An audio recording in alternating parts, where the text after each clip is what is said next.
প্ৰাণৰ মমতাত কান্দি কান্দি বাতৰি পৰিৱেশন। পাকিস্তানৰ এগৰাকী মহিলা সংবাদকৰ্মীৰ বেদনাদায়ক বাতৰি। आपके मासूम जो शहीद हो रहे हैं उनसे अल्लाह की मुलाकात होगी, दुनिया में उन पर क्या बीती इस पर भी बात होगी। खुदारा अपने मासूमों को तलकीन कीजिएगा कि वो अल्लाह से हमारी शिकायत न करे।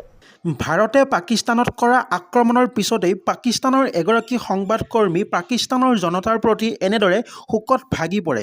সংবাদকৰ্মীগৰাকীয়ে এনেদৰে বাতৰি পৰিৱেশন কৰিছে যে ভাৰতীয়ই তেখেতৰ ঘৰিয়ালৰ চকুৰ পানীক বিশ্বাস কৰে।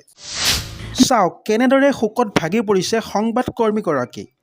প্ৰতিবেদনটি যিমান পাৰে সিমানেই শ্বেয়াৰ কৰি দিয়ক যাতে ভাৰতবাসীয়ে এই ঘৰিয়ালৰ চকুৰ পানীত ভুল নাযায়। आपके मासूम जो शहीद हो रहे हैं उनसे अल्लाह की मुलाकात होगी, दुनिया में उन पर क्या बीती इस पर भी बात होगी। खुदारा अपने मासूमों को तलकीन कीजिएगा कि वो अल्लाह से हमारी शिकायत न करे, बल्कि अल्लाह से ये दरख्वास्त करे कि वो हमारे जैसे कमजोर ईमान वालों को ताकत अता करे, क्योंकि हम भूले हुए हैं कि मनफत एक है।